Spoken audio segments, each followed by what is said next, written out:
Wahai kau yang berhati gelap, yang selalu dalam jalan kesesatan, ingatlah bahwa kau akan mati. Kau tidak bisa lari dari kematian meskipun kau bersembunyi di dalam benteng yang kukuh.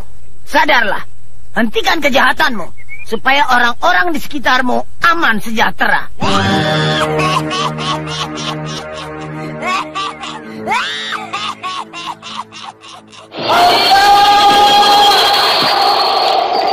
Mempersembahkan Sandiwara Radio, misteri dari Gunung Merapi.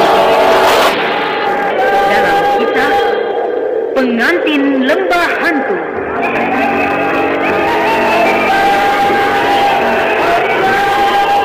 Karya Asmadi Syafar dengan para pelaku Hari Aki sebagai Samsuri, Ana Rusli sebagai Rosmina, Iwan Kamajaya sebagai Salihun, Withendra sebagai Mardian, Iwan Sanjaya sebagai Badirul, dan pembawa cerita Neni Sumardi.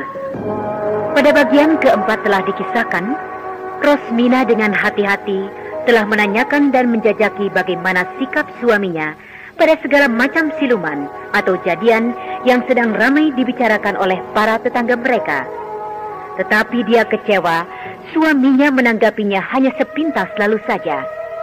Di samping itu, Farida pun mengalami hal yang sama walaupun coraknya yang berbeda. Karena niatnya untuk melarikan diri bersama Sembara ditanggapi oleh bekas kekasihnya itu dengan sambutan yang dingin. Ini membuat dia menjadi malu bukan main. Padahal Farida memang sedang dalam kesulitan dan ketakutan yang amat sangat. Takut karena sudah beberapa kali Mardian akan mencekik atau menggigitnya dengan pandangan yang sangat mengerikan.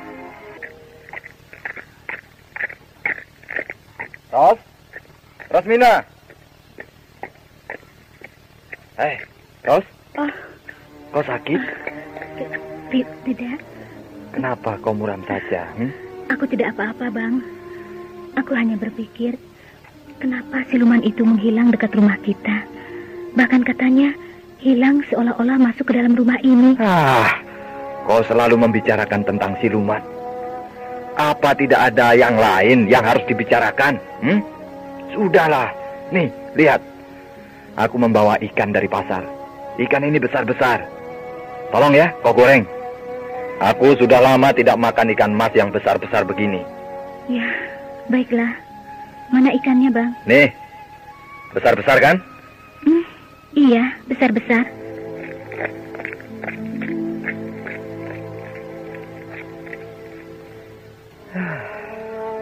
Tampaknya istriku sedang sakit. Atau ada sesuatu yang dipikirkannya. Dia selalu bicara tentang siluman itu. Ada-ada saja. Atau memang dia sedang ketakutan karena peristiwa malam itu.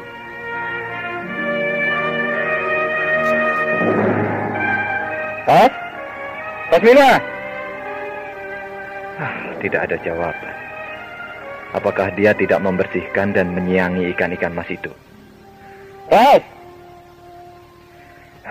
Kemana dia?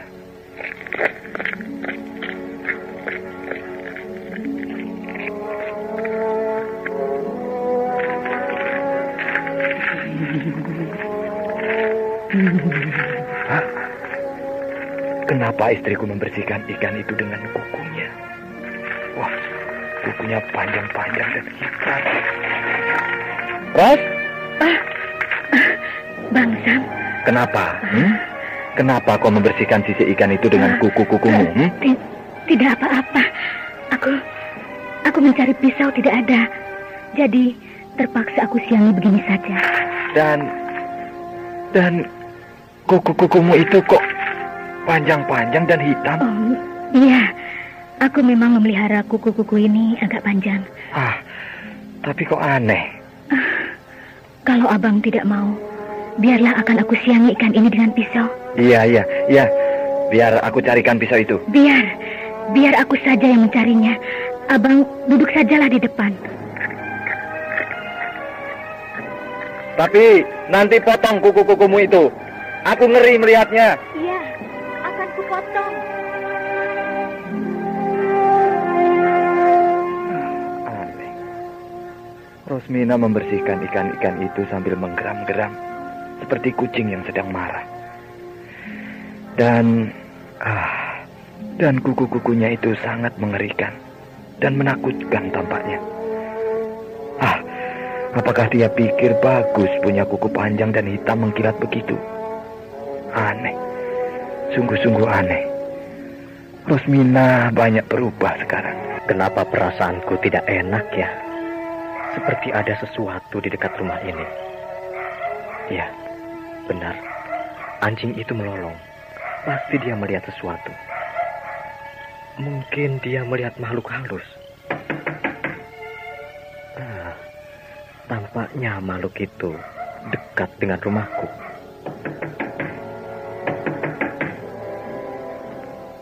Apakah tamu yang mengetuk pintu ini makhluk halus itu? Aku harus hati-hati. Siapa tahu ada orang yang akan mencobaku. Lalu dia mengirimkan makhluk halus ini padaku. Pak Salihun. Suara perempuan. Tengah malam begini ada perempuan datang kemari. Pak Salihun, apakah sudah tidur? Siapa? Aku, Pak, Rosmina. Rosmina. Tapi kenapa perasaanku tidak enak ya? Ya, tunggu. Kau Rosmina? Iya, Pak. Kau selalu datang tengah malam begini. Iya, Pak. Memenuhi janjiku pada Bapak. Kau wanita yang berani, Rosmina. Berjalan di tengah malam begini. Karena terpaksa saja, Pak. Ya. Masuklah.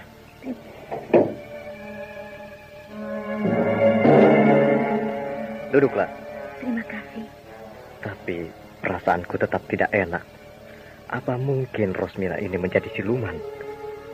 Kenapa Bapak memandangku begitu? Tampaknya kau sedikit pucat. Apa kau sakit? Tidak, aku tidak apa-apa. Tampaknya dia agak aneh. Bagaimana dengan kemenakanmu itu? Ya itu, Pak. Sebabnya saya datang kemari agak terlambat. Kenapa dia? Dia ternyata takut untuk diajak kemari. Takut? Takut padaku begitu? Entahlah, aku tidak tahu.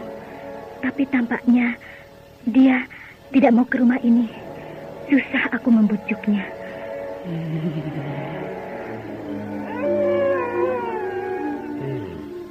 Rupanya orang ini juga sakit. Dia menggeram seperti kucing. Aku akan coba dia. Kenapa Bapak memandangku begitu lagi? Dan kau kenapa tidak mau memandang mataku? Aku tidak tahan memandang mata Bapak. Lihatlah mataku, lurus-lurus. Jangan. Aku tidak mau. Memang, rupanya dia sedang sakit. Dia tampaknya bisa jadi siluman. Pantas anjing itu dari tadi tidak berhenti melolong. Pak, sudah. Aku tidak mau ditatap seperti itu. Kenapa kau? Kau sakit? Aku tidak tahan. Aduh, aku seperti dibakar. Ya, kau rupanya sakit. Tidak, aku hanya kurang tidur. Baiklah kalau begitu. Mari kita salaman, agar kau selalu tetap selamat. Ayo, mari kita salaman. Kenapa kau menggeleng? Tidak apa-apa. Mari, jabatlah tanganku. Nah, begitu. Jangan takut.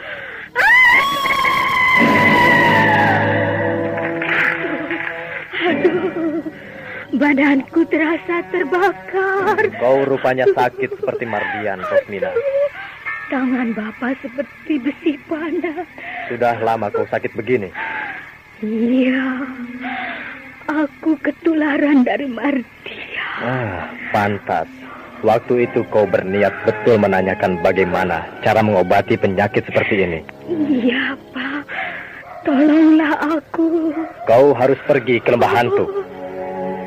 Lembah hantu? Aku harus masuk ke sana. Ya, itu jalan satu-satunya yang bisa kau tempuh.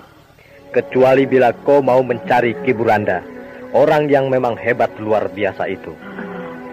Apakah berat syarat-syaratnya, Pak Salihun? Kau harus membawa seorang wanita muda ke sana sebagai korban. Bisa? Aku harus membawa seorang wanita untuk dikorbankan di sana? Ya, itu syarat yang paling berat. Dan wanita itu akan mati di sana. Kenapa? Kau tidak mau? Sedangkan kalau kau haus darah, kau mau membunuh siapa saja. Apa saja, asal kau dapat menghisap darahnya. Lalu, apalagi syaratnya, Pak Salihun? Kau sanggup? Ya, akan ku coba. Nanti di sana kau harus masuk sebuah goa yang dihuni oleh seekor ular hitam. Hah? Ular hitam? Dan aku lalu akan diapakannya? Serahkanlah korban yang kau bawa padanya. Sangat mengerikan. Dan wanita itu tentu dibunuh oleh ular itu. Aku tidak tahu, tapi itulah syaratnya. Kalau kau tidak bisa, maka sulit bagimu untuk keluar dari lembah hantu itu. Bagaimana? Kau sanggup? Tapi rasanya sulit aku memenuhi syarat itu, Pak Salihun. Ya, terserah padamu, Rosmina. Kalau kau tidak bisa mengobati penyakitmu ini, maka pada suatu saat kau akan mati dibunuh oleh orang-orang kampung. Kalau mereka tahu bahwa kau adalah wanita siluman. Aku akan mati dibunuh oleh orang-orang kampung? Ya, bagaimana? Kau pilih yang mana? Ya, biarlah akan ku cari wanita mana yang akan aku bawa ke sana. Baik, tapi kau harus ingat, kau harus membawa wanita itu ke lembah hantu pada tengah malam di saat bulan purnama penuh. Kapan kau akan pergi membawa wanita itu kemari, Mardian? Ya, dalam waktu dekat ini, Pak. Kalau bisa, secepatnya. Bisa? Ya, bisa, Pak. Siapa nama wanita yang akan kau bawa kemari itu? Namanya Rosmina. Rosmina ya. Jadi begini. Sebaiknya kalau dia memenuhi syarat untuk dijadikan tumbal, kau bawa saja langsung ke lembah hantu. Bagaimana saya bisa mengetahui bahwa dia itu memenuhi syarat, Pak Badirul? Kau tidak usah memikirkan itu. Nanti penghuni lembah itu yang akan menentukannya. Kau hanya masuk ke dalam sebuah gua yang kau temui di lembah itu. Dan di dalamnya kau akan menemui seekor ular hitam yang besar. Nah, serahkanlah kepada ular itu. Hah? Lalu ular itu akan memakan wanita yang kubawa itu, Pak Badirul? Tidak. Tapi kau tidak usah berpikir tentang apa-apa. Serahkanlah semuanya pada ular itu. Dia nanti yang akan menentukannya. Sebuah syarat yang menakutkan. Kapan saya harus membawanya ke sana, Pak? Datanglah ke lembah itu bila bulan purnama penuh di tengah malam. Sanggup? Syaratnya berat sekali, Pak. Terserah padamu. Kalau kau tidak bisa memenuhinya, maka pada suatu saat orang-orang kampung akan membunuhmu. Karena mereka benci pada harimau siluman yang merusak kampung mereka.